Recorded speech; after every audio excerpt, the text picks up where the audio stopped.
Hey everyone, and welcome to another episode of Success Builders. So we have a really, really cool person here with us today. We've got Cherie Cusens. I came to know about her story, and it is really a heartfelt one. One coming from a situation of extreme trauma and hardship, and how she has really managed to hang in there and change her life around. So please welcome Cherie Cusens. Hey Cherie, how are you doing today? Good morning. Hello from Ballito, South Africa. I'm doing well. Thank you, Ricardo. And how are you? Good, thank you very much. So we're all super keen to hear about your story. So lovely that you're from South Africa. I'm formerly from there myself. I know exactly where you're from. I've been there many times.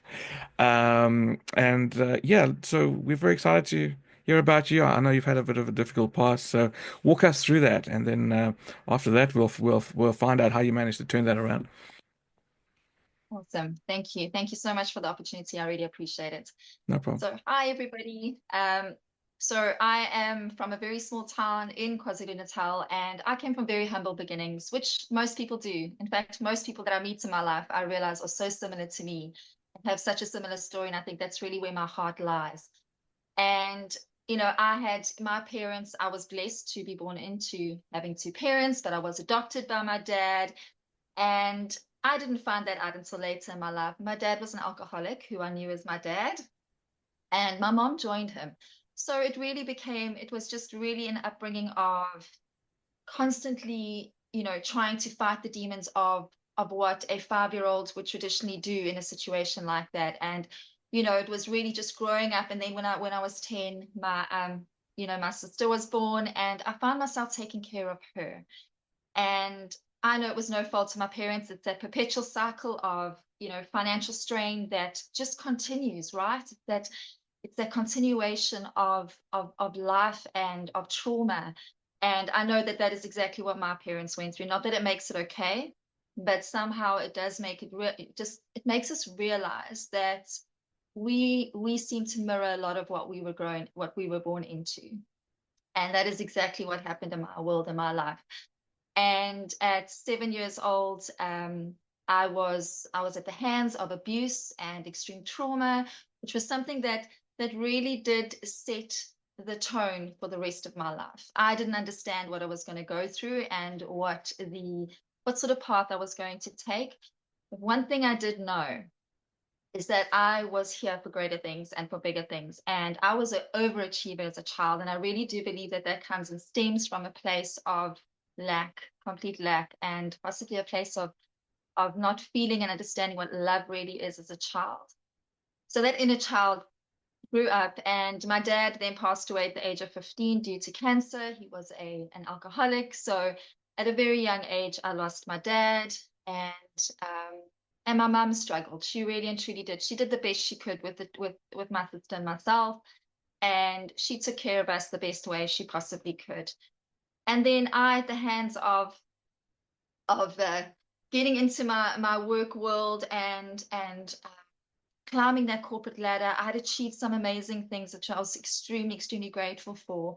And then I fell pregnant as a very young mom at 22, and definitely not in my plans. And I can identify with any parents out there who didn't foresee unfortunate situations, right? We all see this path that we're on, and we really believe that that is the path we're going to continue to stick to and be on. And then life throws things at us that really were not in our plans. And at the time, I was devastated, completely devastated. It had really rocked the the path that I believed that I was supposed to be on. And in hindsight today, obviously, it's a completely different story. I wouldn't change it for anything or for the world. And then my mum passed away at 25, when I was 25 years old. And I was pregnant with my twin daughters. So that cycle continued. And I realized that God wanted me to be a mom. Based on what I'd gone through, the trauma I'd gone through as a child, God knew I needed to be a mom in order to save me and for me to be able to heal in the way that I needed to heal. And I was now a single mom of three children, three daughters, three beautiful daughters. And that is when life took a little bit of a different turn. I then had to side hustle. I had lost my job, and I was now sitting with three young children, and I landed up in an industrial park. An angel human had given me the office in her factory in an industrial park in Johannesburg. And that is where I lived for 8 years with my very young children. The school had obviously caught wind of the situation, and I'd lost my car, I'd lost my job, pretty much lost everything. And the school sent child welfare to to me to take my children away. And it was kind of one of those times where I literally got down on my hands and knees and I said, God, you've been my literally been my constant throughout my life. Why is this happening? And we often get said, we often get told, do not question God, right? It's not our place to do. But I just questioned, what was my reason for being here if this is the constant struggles that I need to deal with and face, that weren't all in my control yet. There were lots of bad decisions, but there were also good decisions. And I tried my absolute best to obviously give my children everything that I could. And then that was stripped from me. Thankfully, my children weren't taken from me. And the lady who came to take a look, she realized that I was giving them love, which is what most children don't get. And I was nurturing them, and they had a roof over their head at least, and they were warm at night. And that was the main thing. That was their basic needs, and they had food. And that was really all that they required and needed. And then in 2015, I thought after things had obviously progressed and got better, I'd found a job. In 2015, I thought I'd met my husband. And I had a younger sister who was living with me at the time. And unfortunately, he had taken advantage of a situation she was going through. And he decided after we got married that he preferred to go for younger ladies. And that unfortunately, that marriage that taught me, and that was the first time I had met someone that I thought I could be with for the rest of my life. And I realized that it was what I wanted. It wasn't what God wanted for me. And that is the reason why that was taken from me and it didn't work. It did cause much devastation in my life, my world, my children's lives. I had to then obviously build up that love, that confidence. They absolutely loved him, and it was a really really tough time in my life. I had literally everything had literally come to a place, sort of. I understand now the power of the mind and how easy it is to slip into a place where you are not safe, where you're not secure, where you can't think logically. And that was a turning point in my life where I realized that I would I needed to change. That it wasn't life happening to me, it was life happening for me. And it was my time to now step out and make decisions about what it is that I wanted to do and where I wanted to go, and to make sure that God was at the center of that it wasn't just about me. And I then literally went straight back into into mom mode, took care of my three daughters, and then we had another trauma happen to my eldest daughter, which I won't go into here, but it most certainly was something that once again taught me that life is never going to be what you think it is. There are always going to be situations and things that come into your world and into your life that are going to challenge you, that are going to stretch you, that are going to make you feel uncomfortable. And that is something that I've been able to take something out of every situation, every trauma, every experience that I've gone through. I have felt there has been a lesson in every single one of them. And if that lesson is to help one person, or to be able to empathize with somebody and be able to help them through some kind of process or traumatic experience, then that'll be the best thing that I could ever experience, because that is exactly why I believe I am here. That is where I believe my purpose is being molded.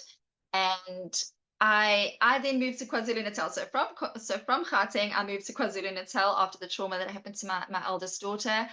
And, and then I found work, and I landed up losing two jobs in the space of 4 months. Okay. And then, so then I was like, okay, right. I'm clearly not meant to work for somebody. I am meant to. Now, this was literally the final straw for me because I'd never really understood where I should be. I'd always wondered where my purpose was. I'd always wondered what it was God wanted me to do. Right. I just didn't know. I know I love animals, I love nature, and I love everything around God's creation. Didn't know what it was and where He wanted me to be.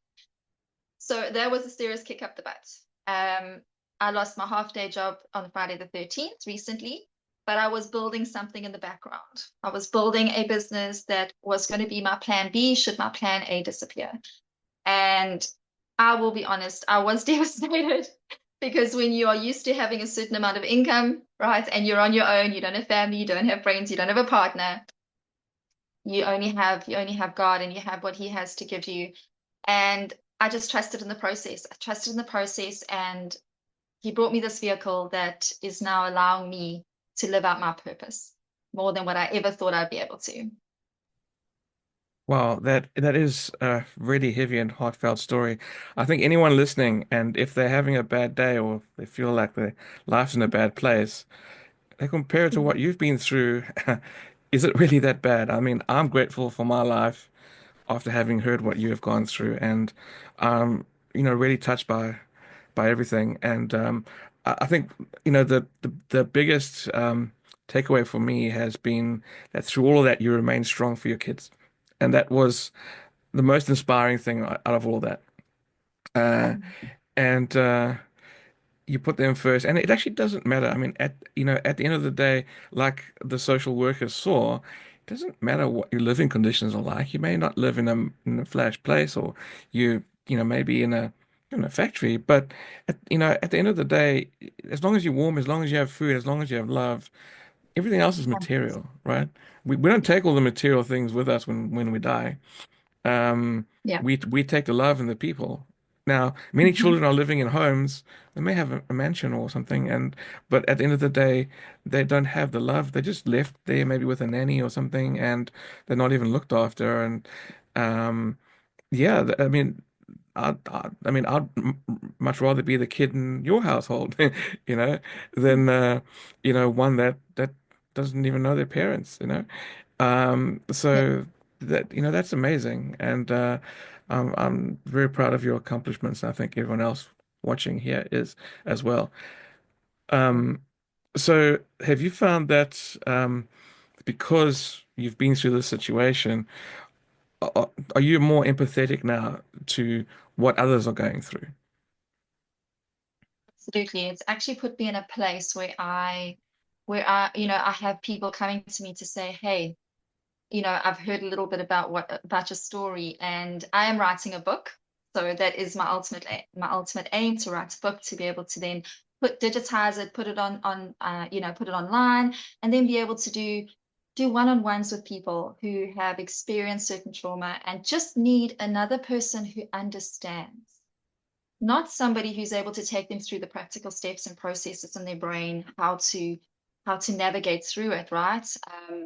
In those steps, and someone who's never been through it before. And there's nothing wrong with people like that, because there is a place for everybody who does what they do. And I am not experienced in any way, shape, or form, but what I am experienced in is life, and being able to come from a place of actual experience. And that sometimes is what somebody wants to hear. They want to know how you dealt with it, how you got through it, without getting these steps on paper, in and not understanding how to practically be able to manage through it, rather than over it or forgetting about it, but rather going through.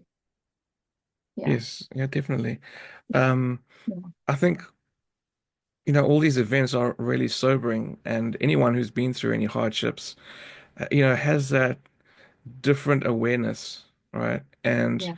I think a lot of people who haven't had any hardships just go through life very naive and just into material things. I mean, th- you know, most most people just live on entertainment and jokes and alcohol and yeah, just having fun. But once you've experienced situations like this, then you get that extra wisdom, and Mhm. maturity and growth, which um, you know although what you went through was hard, you've come out the other side a stronger person and a much wiser person to the ways of life. And hopefully Mm. from here on, everything will improve for you.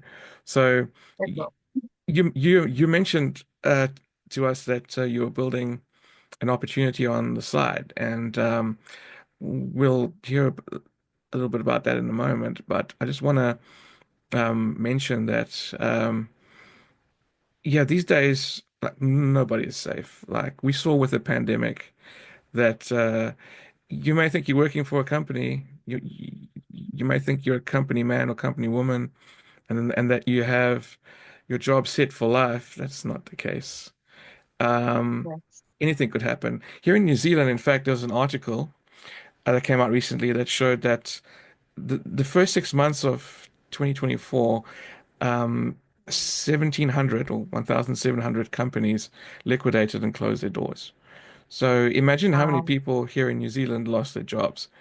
Um, so like let's say for on average there's 10 people per company. Obviously some will be more, some will be less, but that's yeah. 17,000 people lost their job in half a year, right? Hmm. That's pretty crazy. And then we have That's other insane. job displacement. Yeah, yeah, it is. Then we have, like other job displacement events coming up, like AI is just taking over right now. Uh, so is robotics. It's Yep. predicted that by 2037, most most white collar and blue collar jobs will be replaced by robotics. Um, Yes. and But there will be some new opportunities within Yes. robotics, especially if you're in the field of robotics and training robotics, building them, that sort of thing. Um, there'll still be those jobs, but the non-technical jobs and the hands-on labor jobs are probably all going to be replaced. Yeah. And that's a scary thought. So, It is you know, scary. definitely getting into business for yourself and being an entrepreneur and for lack of a better word, being a hustler allows you to Yeah. get into every single new situation that presents itself Yeah. and Yeah. adapt. I think, Mhm. especially with what you've been through, you're highly adaptable. Um, so yeah, I'm very interested to hear about how you, well, actually, firstly, how did you find this opportunity? And then tell us a bit about what the opportunity is about. Okay, perfect. So I obviously, when I'd lost my job, I'd lost my first job in April this year. And I literally went online and I was just, I need to find that one thing that I will be able to work from home, where I'll be able to earn other currency, so global currency. I want a global business. I want to get involved in something that is going to evolve me, that's going to change me, it's going to help me, right? Help me to understand and learn new concepts and things out there so that I can increase my financial situation and change my financial situation as well as my children's financial situation and in the process to be able to help others. And that's really what my aim was. And quite honestly, I had seen somebody on social media and I'd never had TikTok in my life. Okay. But my daughter said to me, Mom, get into TikTok, check it out. So I was like, okay, let me get onto TikTok. Got onto TikTok. I didn't even know what the plus sign was. I didn't know anything about TikTok. I've been on Facebook and Instagram, which is a bit different. And I saw a lady, a mum, online speaking about her experience, speaking about how money does not bring happiness, but it gives us options. And it gives us, and when it's our business, it provides us with financial security, which is something a job can't do, which is something humans and man can't give us and do for us. So we need to make our own way. And it's also about just shifting, the mind shift of just saying, well, if I'm not going to build my dreams, I'm going to be employed by someone to build theirs. And then that's not forever, right? So I found this opportunity by a mom like me who was really just showing up on social media going, hey, there's an opportunity for you to that change that cycle of financial strain. That's really Yeah. cool. And it just goes to show that it's important to try new things, right? So Mhm. try new platforms, new things, get into new social situations, because you really don't know what's out there. If I, 100%. hadn't been out there, I would have never met you, and I would have never known your story. And Yes. I'm actually guilty of not going out there because for a lot of my life, I've just been a bit of a hermit. I've just, you know, been happy with my family, with my children, my wife, and, haven't Yes. really put myself out there and fulfilled God's greater purpose of making an impact in the world. And Yes. I actually wrote a post today, and the post showed how, um, last year, when it was my birthday, I didn't really get any birthday messages from anyone other than my family and maybe one or two other friends. But yeah, and because I wasn't putting myself out there, and Yes. this year I grew my social following. I'm doing podcasts. I'm out meeting Brilliant. great people like yourself, and it just shows you how things can change from even 1 year to the next or 6 months to the next.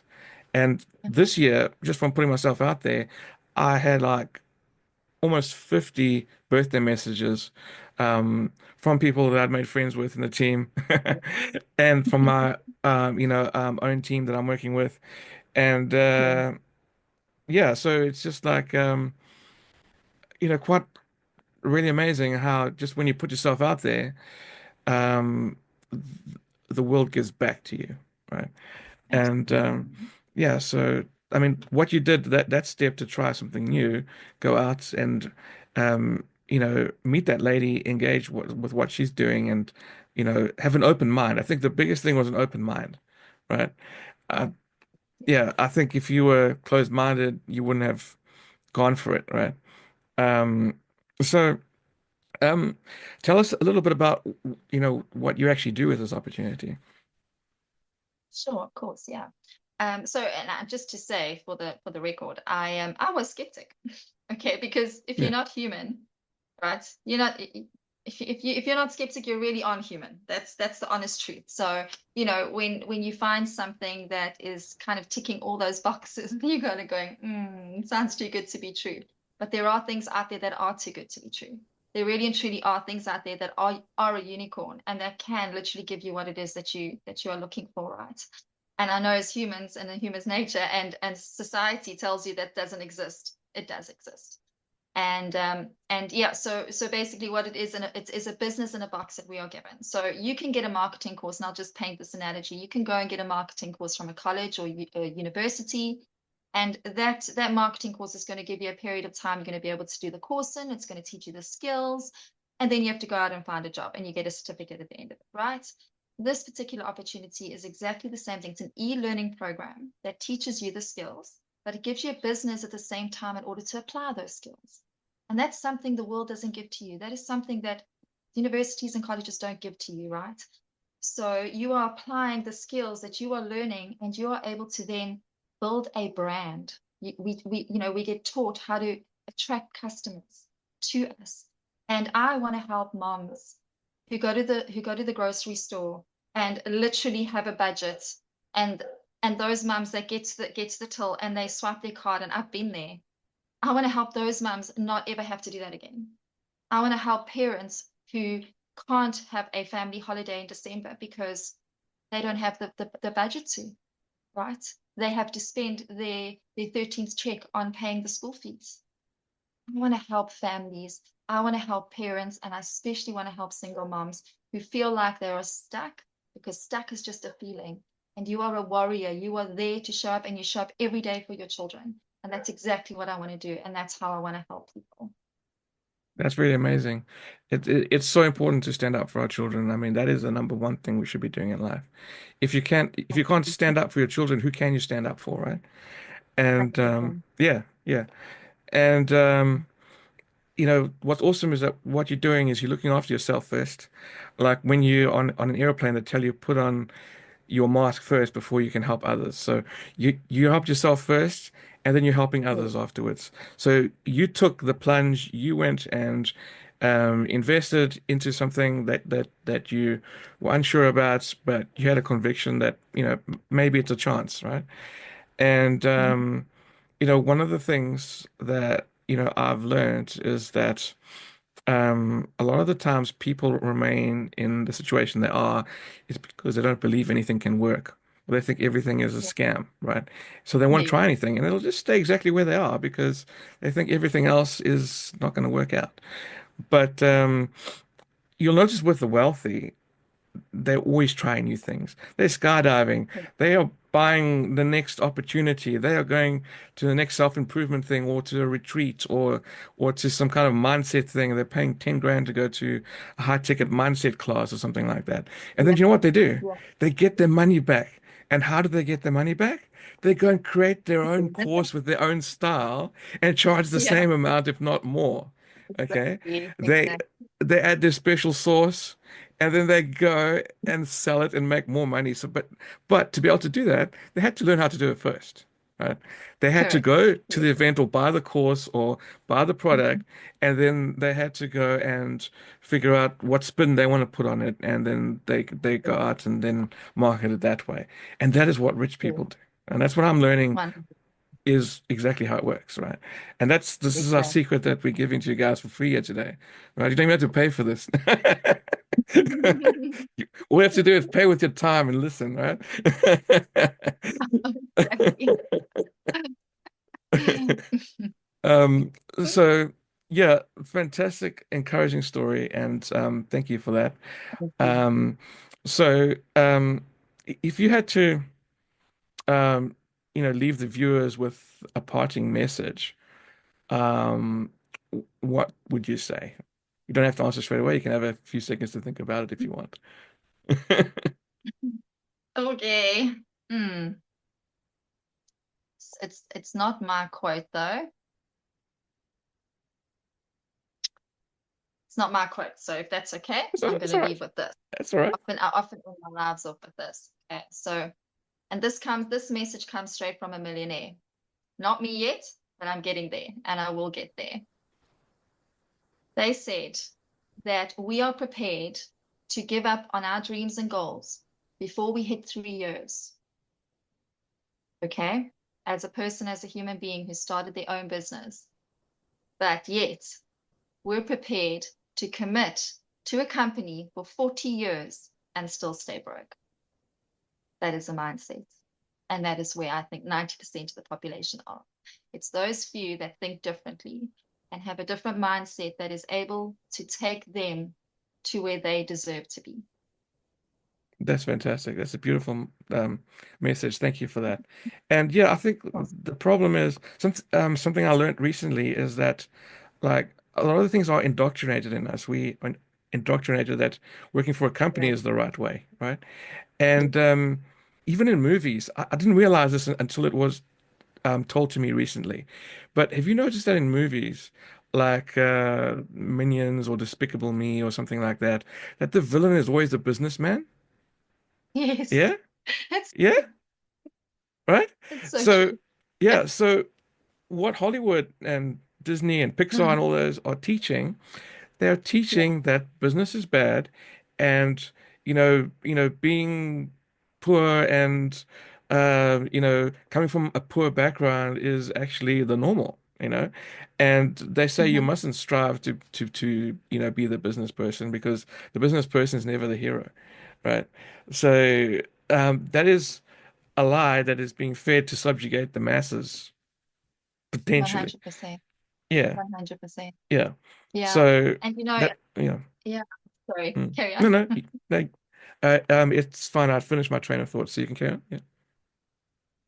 Sorry. I think I've lost my train of thought now. No, What it's I fine. was going to say on that, Looks like that's how we grew up, because that's how our parents grew up, right? So it's that cycle of believing that money is not a good thing, money's a bad thing, money's evil, money's not evil, money is not evil at all, and we deserve abundance. There's nothing wrong with being financially abundant, right? It is not the money that's the bad thing. It's the human behind it, right? yeah, If you are a good person and you come into money, that's only good. Money's only going to elevate you and elevate that person. exactly, exactly. You know the rest. And think of this chicken and egg scenario. If there Yeah. was no entrepreneurs, who would you work for, right? Um, Hmm.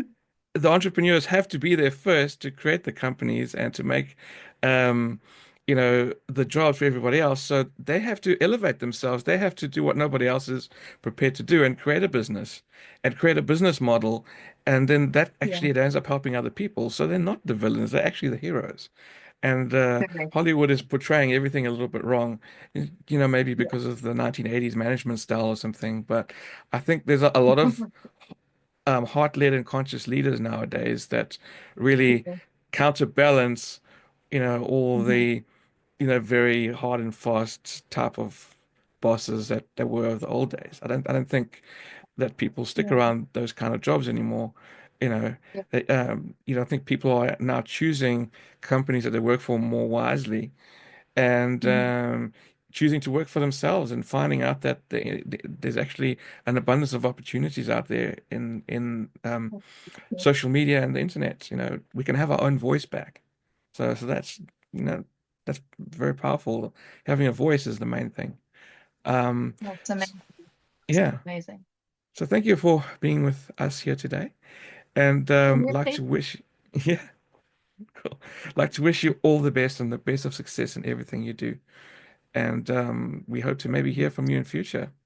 All right. Perfect. Have a nice Thank day. you. Bye. Thank you, you too.